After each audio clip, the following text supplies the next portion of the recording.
ورجعت لكم بمسلسل جديد. ما تنسوش تعملوا لايك وتشتركوا في القناة عشان يوصلكم كل فيلم او مسلسل جديد. بيبتدي عندنا مسلسل بجيني وهي بتتضرب، وطبعا هي ما كانتش فاهمة هي بتتضرب ليه.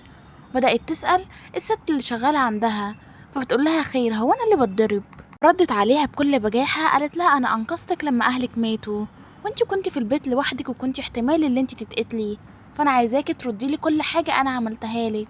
كمان انا مش هفضل كتير اصرف على علاج اخوكي وانت مش بتساعديني في اي حاجة. فقالت لها حاضر انا هساعدك، انت بس عايزاني اساعدك في ايه؟ قالت لها في راجل اعمال، لكن الراجل ده مليونير، الصراحة عايزاكي ترتبطي بيه وتعرفي لي كل حاجة عنه، كل حاجة عن الصفقات اللي هو بيعملها. فهي لما قالت لها لا، قالت لها خلاص مش هعالج اخوكي. فاضطرت للاسف تروح لجاك. نعرف ان جاك فعلا مليونير غني جدا، ومعروف عنه قسوة قلبه وان هو ما بيرحمش.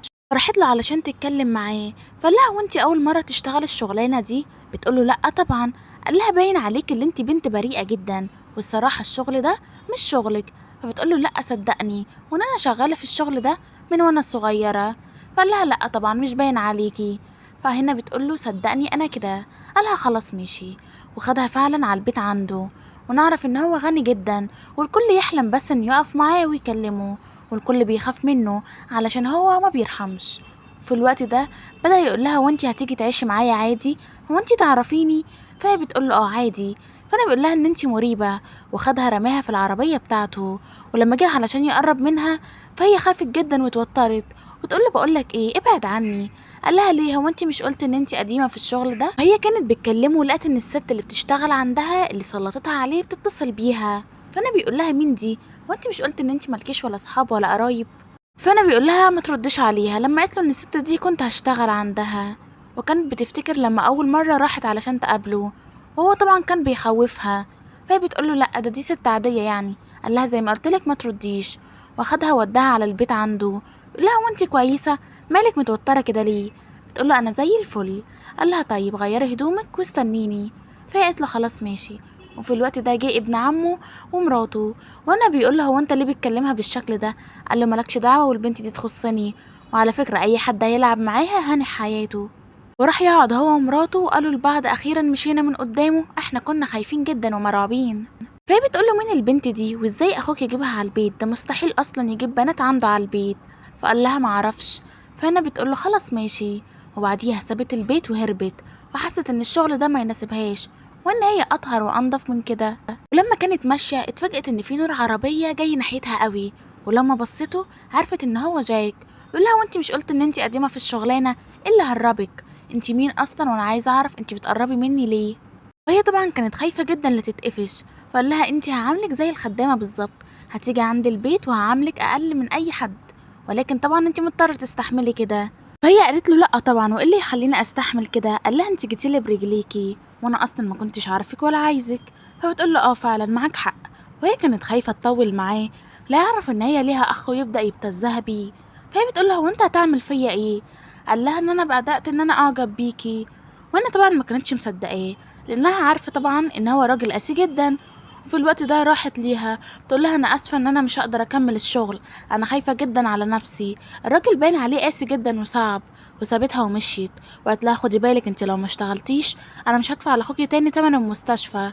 فانا طبعا قررت ان هي توافق غصب عنها، وراحت لابن عمها وقالت لها الراجل ده ممكن يكون لي سبب في ان احنا يعني فقدنا عيلتنا كلها. فقال لها بجد؟ فقالت له ايوه. فانا بتقول له انا هشوفه لو كده هنتقم منه. واخدها البيت عنده ودخلها وسط عيلته، وبدأ يلف حوالين الترابيزة يقول لهم انا اكتر حاجة بكرهها ان حد يخدعني، وصدقوني انا ما بسامحش على ده، ومحدش حمل اصلا عصبيتي ولا ان انا اتنرفز عليه. والكل طبعا كانوا قلقانين جدا منه، لان قال ان انا لو اكتشفت ان اي حد من اللي قاعدين دولت بيخدعوني او بيخونوني انا مش هسيبهم، وكده كده هيموتوا. والكل طبعا كانوا مستغربين هو ازاي واثق كده، وطبعا برضه الكل كانوا خايفين لان اغلب اللي قاعدين هم فعلا بيخونوه. وفي الوقت ده سابته، وقررت ان هي تروح عند اخوها اللي بقاله 3 سنين في غيبوبة. بتقوله صدقني انا بعمل عشانك حاجات كتير قوي، وحاجات تخالف مبادئي، لكن عشانك انا مستعد اضحي باي حاجة، حتى لو الحاجة دي كانت انا. كل اللي عايزاه منك اللي انت تفوق. وهي كانت بتكلمه لقيت ان في معجزة حصلت، وان هو فعلا بدأ يفتح عينه. وقال لها بقولك ايه، انا مش هخليك ابدا ان انت تتنازلي او تضحي باي حاجة، وانا كده كده هموت، فياريت بقى ان انت تبعدي عن اي حاجه غلط بتعمليها. فجيني زعلت منه واتقمصت وبتقوله لا انت مش هتموت، وانت اخر واحد باقي في عيلتي، انا عايزاك تكون جنبي ومعايا دايما. قال لها صدقيني ده مش بايدي، وبعدي عن اي حاجه غلط بتعمليها لان هيكون عواقبها صعبه جدا عليك ان انت تتحمليها، وخلي بالك من نفسك. طبعا من كلامه الصعب بدأت تخبط ايديها في الحيطة ومشيت. واول ما روحت قال لها هو ايه اللي في ايدك ده؟ هو انت ايدك كده امتى اتجرحت؟ فهي كانت فاكرة ان هو هيعاقبها على كده عشان دايما كان بيقول لها خلي بالك من نفسك، لكن اتفاجئت ان هو حنين جدا، وان هو خدها اصلا علشان يشوف الجرح اللي في ايديها ويبدأ ان هو يعقمه. وقال لها ما تحكي لي ايه اللي حصل. فبدأت تألف حكاية خيالية من دماغها. لا حلوة الحكاية الكدب دي، يا ريت بقى ما تكملهاش وقولي لي ايه اللي حصل بالظبط. فهي بتقول له مفيش اي حاجة صدقني. قال لها واضح عليكي، هو انت ليه متوترة كده؟ فهي بتقول له صدقني مفيش اي حاجة، هو انت اللي مالك متوتر؟ قال لها انا برضو. وانا طبعا علشان تلهيه بدأت ان هي تبوسه، بتقول ان انت شكلك حلو قوي النهارده، هو انت عامل ايه في نفسك؟ وبدأ يفهم على طول ان هو بيتعامل مع بنت بريئة فعلا. بدأ ان هو يقرب عليها وبيقول لها قولي لي كده كنت بتقولي لي ايه تاني؟ فهي بتقول له لا انا مش بقول اي حاجة. فبيقول لها طيب خلي بالك مني علشان انسان مش كويس، وانت طبعا مش حمل اذيتي. فبتقول له لا باين عليك ان انت انسان طيب. قال لها انا لحد دلوقتي بعاملك كده، لكن صدقيني لو اكتشفت ان انت هنا علشان اي هدف تاني انا مش هرحمك. فبتقول له لا طبعا انا هنا بس علشان حبيتك. فقال لها اه حبيتيني. وبعد ما خلصت معاه خرجت بره وكانت عمالة تفكر في كلامه، وحست فعلا ان هو شخصية صعبة وان هو فعلا مستحيل يسامحها. وبعدها على طول راحت معاه الحفلة، واتفاجئت ان في شخص عارف شخصيتها الحقيقية. كان عمال يقول لها هو ايه اللي جابك المكان النضيف ده؟ انتي اصلا ازاي هنا؟ وطبعا كانت خايفة لا جاك يسمعه، وساعتها طبعا هتبقى مشكلة كبيرة جدا. فجه حد هنا بدأ يناديه ويقوله تعالى بسرعة عشان الحفلة هتبتدي. وهي كانت طول الحفلة متوترة وكانت قلقانة لأي حد يشوفها، وطبعا الحد ده اللي هيكون عارفها هيبدأ يقول كل حاجة عنها، وهي طبعا مش عايزة كده. وفي الوقت ده لقت ان جاك بيناديها بيقول لها تعالي احكي لي مين الولد اللي واقف وكان عمال يتكلم معاكي؟ فبتقول له صدقني ما اعرفش. قال لها طيب مين البنت اللي كان بينادي باسمها؟ وطبعا بدأت ان هي تتوتر جدا وتحس فعلا ان هي تتفضح وهتتكشف. قال لها طيب قولي لي الحقيقة بدل ما اتعصب عليكي. فبتقول له مفيش، ده شخص كان معجب بيا ومهووس بيا وكان بيراقبني دايما. قال لها طيب ليه ندى باسم واحدة تانية؟ قالت له مش عارفة، ما هو مهووس بقى بيا. وطبعا اضطر ان هو يصدقها لان فعلا كان باين عليها ان هي بتقول الحقيقة، برغم ان هي كل اللي حكته كان كذب اصلا. فقال لها طيب انا واثق فيكي دلوقتي، لكن صدقيني لو بعدين اكتشفت ان انت بتكدبي عليا في اي حاجة انا هنهيكي، ولحد دلوقتي مش عايزة ادور عليكي. ولما راح يكمل الحفلة لان باباه بيعرفه على بنت جميلة جدا، فبيقول لها صدقيني انا مش مهتم خالص ان انا اتعرف بيكي. وانا طبعا وشها بدأ يكشر، اللي هو ايه الاسلوب الزفت اللي انت بتكلمني بيه ده؟ ولو وصلتوا لحد هنا ما تنسوش تعملوا لايك وتشتركوا في القناة عشان كل يوم بينزل فيلم او مسلسل جديد. طبعا باباه مسكه وقعد يهزقه ويقول له هو انت ازاي تتعامل كده مع بنت شريكي؟ هو انت متعرفش دولت مين ولا ايه؟ فقال له مهما كانوا يكونوا ايه انا اصلا ما يهمنيش حد. في الوقت ده راح لها وقال لها ما تقلقيش، انا رئيس عصابة وكمان زعيم عصابة صعب جدا وخطر، لكن انا مش خاين. اتمنى انتي كمان ما تكونيش كده لان ساعتها مش هتلاقي رقبتك. لا على فكرة انا ما بسامحش اي حد. وانا طبعا بدأت تتوتر بتقوله لا صدقني انا انسانة كويسة جدا ومستحيل اذي حد او اضايق حد. قال لها طيب مع الوقت هنشوف. وخدها وطلعوا فوق على الأوضة وقال لها طيب أنا عايز أسألك كام سؤال كده ويا ريت تجاوبيني، أنت مين؟ فبتقول له هو إيه اللي أنا مين؟ أنا جيني. وبعديها بدأ ياخدها على السرير ويبدأ إن هو يتكلم معاها كام كلمة كده. وبعد ما خلصوا هما الاتنين راح يركبوا العربية سوا. وطبعا هي كانت قلقانة جدا منه لأن ملامحه كانت صعبة جدا وكان مكشر، وكانت حاسة إن في حاجة صعبة جاية عليها وهي مش عارفة ايه هي. وطلعها على البيت التاني وبدأ يقول لها احكي لي بقى حكايتك بس بصراحة لان انا عارف عليكي كل حاجة انت تتخيليها او ما تتخيلهاش. بتقول له صدقني انا هقول لك كل حاجة. وبدأت تحكي له كلام كذب، فبدأ يضحك عليها وقال لها لسه شايفاني برضه مغفل؟ اتصلت على طول بالست بتقول لها وانت حكيتي لحد حاجة؟ اصل هو شاكك فيا جدا. فانا بتقول لها لا ما تقلقيش انا ما حكيتش اي حاجة، ممكن يكون بيعمل كده بس علشان يوترك. فانا طبعا ما كانتش مصدقاها وراحت ليها هي وبنت عمها، بدأ يرقعوا على الأرض ويقولوا لها سامحينا احنا مش هنقدر نكمل المهمة دي. بتقول لها خلاص ماشي، نخلي أخوكي بقى اللي في المستشفى يموت، أصل أخته مش قادرة تعمل العملية البسيطة دي، ولحد دلوقتي أنا معرفتش عنه أي حاجة. ولكن الغبية للأسف جاك كان بعت السكرتير بتاعه علشان يراقبها وعرف إن هي رايحة لعدوته، وبدأ طبعا ينهار، اللي هو ازاي انا حبيتك وامنتلك وانتي عملت كده. وتاني يوم على طول راحت له الشركة وقالت له ينفع ان انا اشتغل معاك؟ قال لها اه طبعا، وكان عايز يعرف ايه اخرها. وهي كانت واقفة السكرتيرة بتاعته ضربتها بالقلم وقالت لها انتي انسانة مش كويسة ووحشة وجاية هنا علشان تاخدي فلوسه، لكن انا هحميه منك. وطبعا هي كانت مستغربة لانها كانت جاية علشان تاخد بس الصفقات، ما هي مش عايزة منه اي فلوس. الوقت ده السكرتير بيقول له خد بالك منها، البنت دي باين عليها مش سهلة. ونرجع تاني ليهم وهي السكرتيرة ضربتها وانا بيقول لها اعتذري لها. فبتقول له انا اعتذر للبنت دي؟ انت مش عارف انا مين ولا ايه ولا بنت مين؟ انا شغالة سكرتيرة معاك علشان بس انا بحبك، غير كده انا مش هعتذر لحد. وطبعا للاسف هي مرضتش ان هي تعتذر لها. وانا بيقول لها بقولك ايه، ما تجيبي تليفونك كده. وفعلا اديتهوله، وبعديها على طول راحت تقعد مع حد تاني، والحد ده اللي كان قابلها في الحفلة. فانا بدأت تاخد منه كلام، ولا خدي بالك انت لو ما اديتليش الفلوس اللي انا عايزاها انا هروح اقول له بقى انت مين بالظبط، وان انت اصلا تبقى عدوته. فهي بتقول له تبقى اتكلم كده، وبدأت تهدده بحاجات كتير جدا، فهو خاف منها. وقال لها في ايه، انا بهزر معاكي، هو انت مش بتهزري؟ بتقول له لا انا مش بهزر، وخد بالك مني علشان انت مش قدي، ما يغركش ان انا ملامحي بريئة شوية. وما جت علشان تمشي قال لها هو انت كنت بتسجلي لي ولا ايه؟ بتقول له ايوه انا كنت بسجل لك، خد بالك يا شطور مني. فقال لها طيب وانت هتشوفي هعمل فيكي ايه؟ بتقول له اعلى ما في خيلك اركبه ووري لي بقى هتبقى تعمل لي ايه. واما جت علشان تمشي لقيت ان هو بيتهجم عليها. في الوقت ده جاك كان بيراقبها وجي طلع عينه فعلا، وضربه وكسره، وكل اللي في الكافيه قلقوا جدا منه، والكل بدأ يهرب من الكافيه. وقال لها هو انت ازاي تجرؤ ان انت اصلا تمد ايدك عليها، انت متعرفش ان هي حبيبتي ولا ايه؟ وطبعا شالها وخرج بره. وهي كانت بصاله وكانت حاسه ان هو الهيرو بتاعها، وان هو بطلها الوحيد، لانه طبعا جه دافع عنها وما همهوش اي حد، ولا همه حتى اللي في المكان. وخدها وطلع على البيت على طول، وقال لها طبعا انا مش عايزه اضربك، فحاولي ان انت تكوني انسانه سويه معايا، وكمان انسانه مش كدابه وصادقه. فتقول له خير عايز ايه؟ قال لها انا عايزه اعرف بالظبط انت مين وايه اللي جابك هنا وايه علاقتك بالست دي. فتقول له صدقني انا ما اعرفهاش. فقال لها طيب، وهي نايمه راح علشان يخنقها، وقال لها طيب احكي لي كل حاجه بالظبط بدل ما اموتك حالا. تقول له هتموتني انا؟ قال لها اه هموتك عادي. تحت الضغط والإجبار عرفته إن الست دي جبراها إن هي تيجي عنده علشان تعرف كل الصفقات، لأن طبعا هي خايفة على أخوها علشان طبعا يتعالج. طبعا بصلها شوية كده بصمت، وحس إن هو مصدوم فيها وإن هي خدعته، لكن هو ما يعرفش إن قلبه خلاص وقع لها، وإن هو بجد حبها خلاص، مستعد يضحي بحياته علشانها هي. وخدها ونزل عند عيلته تحت، وجه حد على طول ضربها بالسكينة ونقلوها على المستشفى. وما راحت هناك جت السكرتيرة بتاعته قالت لها وانتي مش هتموتي ولا ايه؟ كنا بحاول ان انا اموتك من بدري. وبدأت فعلا تخنقها، ولانها كانت مجروحة هي ما كانتش عارفة تدافع عن نفسها، كانت عمالة تقول ابعدي عني، وهي فعلا خلاص كانت بتموت.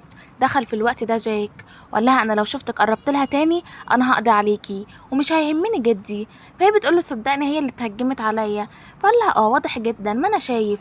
وطبعا في الوقت ده هي ما صدقت ان هي خلاص عرفت ان هي تتنفس، وقالت له صدقني انا ما عملتلهاش اي حاجه. قال لها واضح عليكي يا حبيبتي ويلا ارتاحي، وصدقيني انا هاخد حقك اطمني. فهي بتقول له انت متاكد ولا هتخاف من جدك؟ قال لها جاك ما بيخافش من حد. وبدا ان هو يروح جنبها وقال لها خدي بالك ان انا لسه مصدوم فيكي علشان انت كنت جايه تسرقي الصفقات. قالت له صدقني ده في الاول، واللي هربتها لها هي صفقه واحده، لكن دلوقتي انا ما اقدرش اعيش من غيرك وانا بحبك، وصدقني مش هعمل اي حاجه تاذيك، ولو هاذي نفسي مش هاذيك برضو. وطبعا كان بصلها وما كانش عارف ان هو يصدقها ولا يكدبها. فبيقول لها نبقى نشوف كده بعدين، ركزي دلوقتي في ان انت تكوني كويسه وخلي بالك من نفسك، وانا فتره وهبعد ان الفتره دي مشغول جدا. فهي بتقول له ليه تبعد عني، صدقني انا بحبك وعايزاك انت. قال لها مش واضح لان انت في الاول خنتيني وضحكت عليا. فبتقول له لا انا عمري ما خنتك.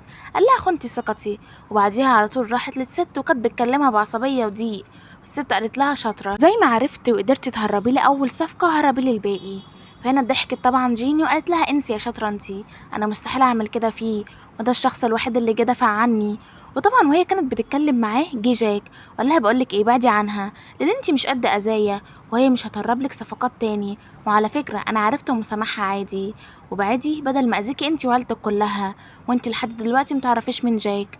والست طبعا كانت مصدومه ان هو عارف، لانها كانت واثقه ان جين بنت غبيه وكمان جبانه جدا ومستحيل تروح تقوله، لكن اتصدمت لما لقيته ان هو عارف كل حاجه. وبصت لها وقالت لها ان انا حبيته فعلا، مستحيل ان انا اذيه او اجي عليه تاني، وانا اسفه اهو مستحيل تاني ان انا اذيك. قال لها خلاص انا واثق فيكي. من النهارده انتي حبيبتي. طبعا هي كانت مبسوطة جدا برد فعله، لان فعلا حست انها اخيرا بقى ليها حد سندها. وراحت لابن عمها، ابن عمها قال لها: هو اللي انا سمعته ده بجد؟ هو انتي خلاص هتتنازلي عن كل حاجة؟ قالت له: انا عرفت ان جاك ملهوش علاقة باي حاجة حصلت، وخلي اللي سخنتك بالكلام ده تعرفك ان الكلام ده كله كذب. وبعديها مشي على طول، ووعدها ان هو هينتقم منها. وفي الناحية التانية جابي جاك السكرتير بتاعه علشان ياخدوها ويودوها على البيت، وبدأ ان هو يوصيها ان هي تكون بخير وتحافظ على نفسها. فهي قالت له: بقول لك ايه، ما تقلقش عليا. فقال لها: انا حاسس ان في حاجه هتحصل لك، لكن خدي بالك من نفسك. وفعلا اول ما طلعت البيت لقت السكرتيره واقفه وبتخنقها. تقول لها: بقول لك ايه، هو انت فاكره تاخديه مني ولا ايه؟ جاك ده بتاعي انا لوحدي، واي واحده قبلك حاولت انها تاخده مني انا خلصت عليها ونهيتها، وانتي مش فارقه يعني معايا الصراحه. وبدأت تبعدها عنها لحد ما هربت فوق وطلعت، وراحت على طول تتكلم مع باباها وتقول له: بقول لك ايه، ما تشوف حل في ابن اخوك ده، رايح يسيبني انا ويرتبط بالبنت اللي ولا ليها ولا اصل دي ولا اي حاجه. فقال لها: طيب هو بيحبها نعمل له ايه؟ قالت له: مش مشكله نموته. قال لها: وانت مش بتحبيه؟ فتقول له: ايوه، ما هو طالما مش ليا فمش هيكون لغيري. ولما كانت قاعده لوحدها في الاوضه جالها وقال لها: وانت كويسه؟ في حد عمل لك حاجه؟ بتقول له: لا طبعا انا كويسه جدا. وما رضتش طبعا ان هي تعمل خناقه ما بينه وما بين عمه. فقال لها: طيب. برغم ان هو شاف الكاميرات وعرف ان بنت عمه كانت هتخنقها وتموتها، وراح قال لها: وانت بتكدبي عليا ليه؟ فهي بتقول له: علشان مش حابه اوقع ما بينك وما بين عمك. قال لها: لا، وقعي ما بيننا ومالكيش دعوه، انت فعلا كنت هتموتي فيها. فبتقول له: عادي، ما انا هو دلوقتي كويسه. قال لها: بعد كده يا ريت ما تعمليش كده. قالت له: خلاص ماشي. في الوقت ده راح لجده ولقى ان جده بيكلمه بشكل وحش جدا قصاد الكل، فحذره ان دي تكون اخر مره يكلمه فيها. وكمان قابل بنت عمه وقال لها: انت عارفه لو موتيها تاني او حاولت ان انت تاذيها انت اصلا هتتاذي زيها بالظبط، وشوف هتعملي فيها ايه علشان هعمله زيك. لكن فيكي انتي. وراحت تتكلم مع ابن عمها وقال لها: انا عرفت ان انتي واحده مش كويسه ومش تمام، لان انتي اتنازلتي عن حق عيلتك قصاد الحب. فبتقوله: لا صدقني، جاك اصلا ما عملش اي حاجه. طبعا جدهم كان قاعد وما كانش فاهم اي حاجه، وما كانش عارف ايه اللي بيحصل من وراه. وفي الوقت ده بدأ يقولوا لها ان انتي اتنازلتي عن كل حاجه.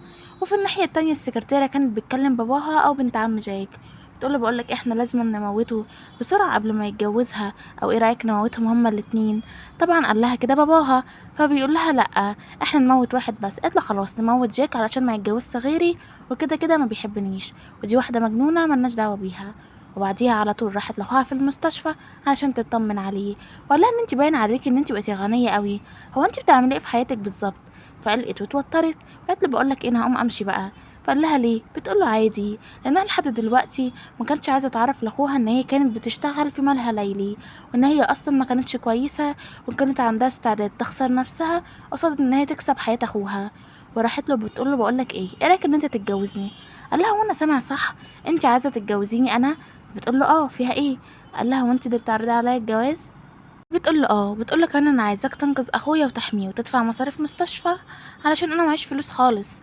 فقال لها: ايوه، يبقى انت متجوزاني عشان كده؟ بتقول له: لا طبعا، وكمان علشان بحبك. والصراحه حس ان هي تستغله، لكن علشان بيحبها قرر ان هو يوافق، وقال لها: انا موافق فعلا ان انا اتجوزك. فهي بتقول له: يعني انت مش هترجع في كلامك؟ قال لها: لا، مش هرجع في كلامي.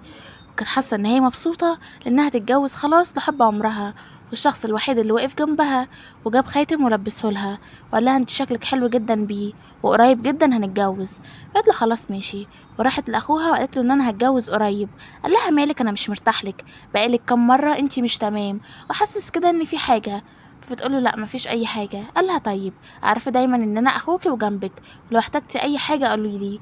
وهي كانت حاسه ان الست اللي هي سابتها هتاذيها طبعا.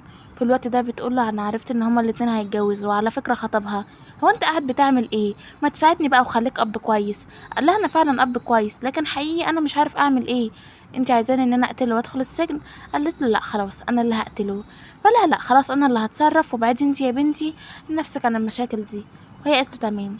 في الوقت ده بدأ يكلم حد ويتفق معاه ان هو يروح لجاك وينهي حياته. فانا بتقول له: لا، انهي حياتها هي، انا لسه بحب جاك. وفعلا امر بكده، وكلم الست واتفقوا هما الاتنين ضد جاك وجيني. راح لاخوها وطلب منه ان هو يتجوزها، فاخوها قال له: الصراحه انا معرفكش، لكن هي باين ان هي بتحبك جدا وموافقه بيك. فأنا الصراحة موافق طالما هي موافقة، لكن خد بالك منها. وبعديها خدها على طول وراحوا هما الاتنين على البيت، وقال لها وانتي فعلا بتحبيني ولا عايزة تستغليني؟ قالت له انا محبتش الا قدك، والصراحة انا بموت فيك. وخرج بره على طول لانه كان لسه شاكك فيها، وكان حاسس ان هو مش مصدق. وهي اتضايقت لانه ما صدقش، لكن بدأت تقول لنفسها الصراحة يعني مع حق، انا في الاول كنت بستغله. وبعديها على طول بدأ هو يختار لها الفستان، لان كان زعلان منها وقال ان هي كده كده ملهاش رأي. ولما اختار الفستان قال للسكرتير حلو قوي الفستان ده، اعمله وانا كده كده هخليها تلبسه غصب عنها، ونعرف ان حياتها الجايه كلها هتكون بالاجبار وغصب عنها. والسكرتير قال له طيب مش هناخد رايها؟ قال له لا. وبعديها راح على البيت، واتفاجئ ان هي بتقوله ان انا بحبك انت، ويا ريت تسامحني على اي غلطه غبيه انا عملتها.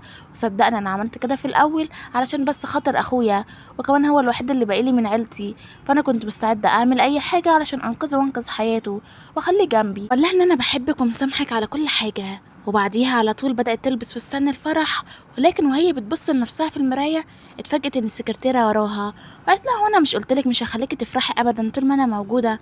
قالت لها وانتي هتعملي ايه؟ قالت لها خليكي ترتاحي خالص. قالت لها مش فاهمة، وبدأت تخبطها بالسكينة في بطنها، وطبعا كده موتتها. وكانت خارجة وهي مبسوطة جدا ان هي اخيرا نهت حياة البنت اللي عاملة لها مشكلة، واللي هتاخد حبيبها جاك منها. وفي الوقت ده كانوا بدأوا ينادوا عليها على أساس إن هي تخرج يعني ويتجوزوا، لكن نادوا عليها كذا مرة وهي مخرجتش، فحس إن في حاجة غلط. وكان برضو حس إن هو خايف عليها جدا، فقرر إن هو يدخل ويشوف فيه إيه، ولقى إن السلسلة بتاعتها وقعت. وأول ما دخل لقاها إن هي نايمة على الأرض وبطنها كلها جروح، وإن هي حتى مش عايزة تفوق أو تصحى، وعمال يحضنها ويقول لها سامحيني على كل حاجة، وصدقيني انتي هتكوني كويسة وهنقوم سوا وهنتجوز وهيبقى عندنا أطفال. وفعلا نقلها على المستشفى على طول، وكان شايلها وهي غرقانة دم. ده ان هو يوصي الدكتور عليها ويقول له صدقني انا مش هقدر اعيش من غيرها، وهديك كل الفلوس اللي انت عايزها، وحتى ممكن اكتب لك ثروتي كلها. فالدكتور قال له بقول لك ايه، ما تخافش، هي هتصحى وهتكون زي الفل. وفي الوقت ده كلم السكرتير بتاعه يجيب اخر واحدة دخلت الأوضة عندها، واكتشف للأسف ان البنت دي كانت بنت عمه وكمان عمه، وهي الاتنين مخططين سوا. فقال له بقول لك ايه، هاتهم لي. فقال له ليه، هو انت هتعمل ايه؟ وفكر الاول يا مجنون. قال له انا لازم اخد حق حبيبتي النهارده ودلوقتي كمان. وفعلا جابها، وبدأ ان هو يقول لها وانا مش قلتلك هعمل زي ما عملت فيها. وبدأ ان هو يشوه وشها وقال لها صدقيني انا مستحيل ان انا اسيبك، وكده كده انت ميته. بدأت تتحايل على باباها، فيقول له احترم نفسك انا عمك. قال له مش لما تحترم انت نفسك الاول، ده انا انتوا الاتنين هولع فيكوا. وهو كان بيعمل كده وكان لسه هيقتلها، اتفاجئ ان السكرتير بيقول له هي ماتت. فقال له هي مين؟ قال له جيني. يلا بينا بسرعة نروح على المستشفى تشوفها وتودعها. وفعلا راح هناك، وطبعا كانت هي اصلا مستغطية. وفي الوقت ده بملاية السرير، وبدأ يقول لها كنت أتمنى إن احنا نكون مع بعض طول عمرنا، وكنت أتمنى إن احنا وانتي نجيب أطفال كتير، لكن القدر للأسف ما جمعناش. ونعرف بعديها بلحظات إن هي في المستشفى مع أخوها، وإن هو اللي أنقذها، وقال لها كفاية كده عليك، الولد ده بتاع مشاكل، وبعد كده ممكن تموتي تاني وأنا مأنقذكيش. فهي بتقوله لأ أنا هكون كويسة وهروح له، أنا بحبه ومستحيل أستغنى عنه. فقال لها اعملي اللي انتي عايزاه. وبعديها راح على طول لبنت عمه، قال لها انا هموتك لكن الاول لازم اعذبك، وكمان على فكره باباكي ده ليه رؤى تانية خالص، وهتعرفي كويس انا هعمل فيه ايه علشان تعملي حاجه تانية. هي بتقوله سامحني وصدقني هي كانت هتاذيك. فقال لها مالكيش دعوه، انا كنت عايزه اتاذي، انتي مالك. في الوقت ده قرر ان هو يروح يشوفها في المستشفى، لكن هنا صاحبه بيقوله لا بلاش، وان هي ماتت خلاص وراحت لمكان تاني. فقاله لا انا لازم من الاول اطمن على حبيبتي. فقاله لا انت مش هتتحرك في اي مكان. فقاله صدقني في عصابات مستنياك بره، ولو رحت هتموت. وانا كانت خارجه علشان تروح له البيت وتقوله ان هي لسه عايشه، ولكن للاسف وهي رايحه ناحيه بيته وهي قصاد البيت خلاص، لقت ان جاك العصابات اتلموا عليه وضربوه وموتوه. وتنتهي القصه بان جاك يموت وجيني تعيش. ينتهي المسلسل لحد كده. متنسوش تعملوا لايك وتشتركوا في القناه عشان يوصل لكم كل يوم المسلسل او الفيلم الجديد اللي هينزل. سلام واشوفكم بكره.